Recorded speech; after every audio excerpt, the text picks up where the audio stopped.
वाले श्याम तेरे नाम जपले बाबा मन जाते बिगड़े क्या ते हारे मन के सहारा मोर घाटू वाले श्याम तेरे नाम जपले बाबा मन जाते बिगड़े का नीला घोड़ा चढ़ के ते आए हवस दुआ श्याम बाबा मोरे ते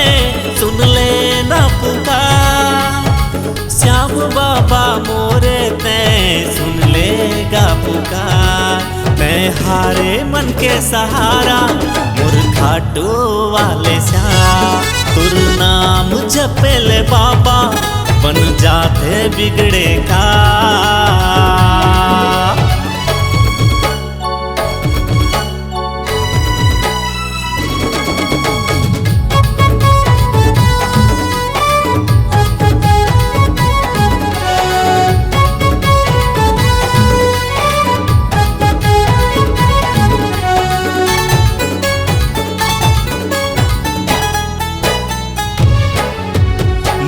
मुकुट और तिलक सुहावन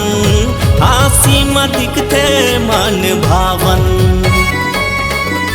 दुख के धूप मछैया बन के तोर आगे सब मात नवावन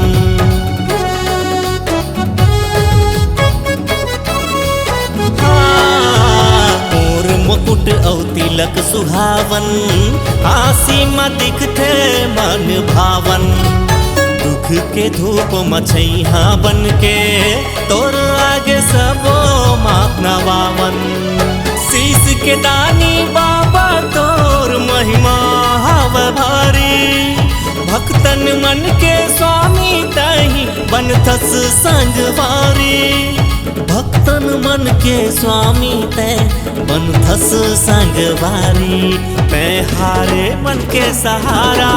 मोर घाटू वाले श्याम तुर नाम जपले बाबा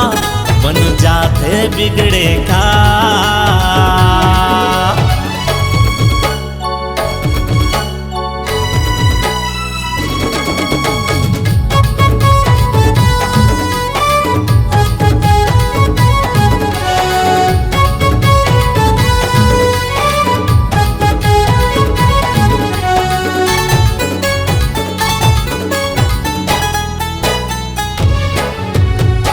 महिमाला दुनिया गाथे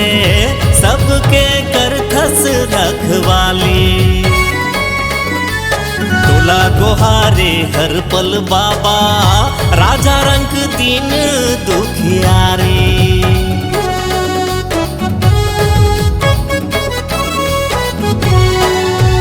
तोर महिमाला दुनिया गाथे सबके करखस रखवाली तोला गोहारे हर पल बाबा राजा रंग दीन दुखियारी दुखिया मन के आस ते भक्तन के विश्वास अंधियारी जिंदगी ला करथस सूरज जैसे उजास अंधियारी जिंदगी ला करथस सूरज जैसे उजास तै हारे मन के सहारा मोर घाटू वाले श्याम तोर नाम जपले बाबा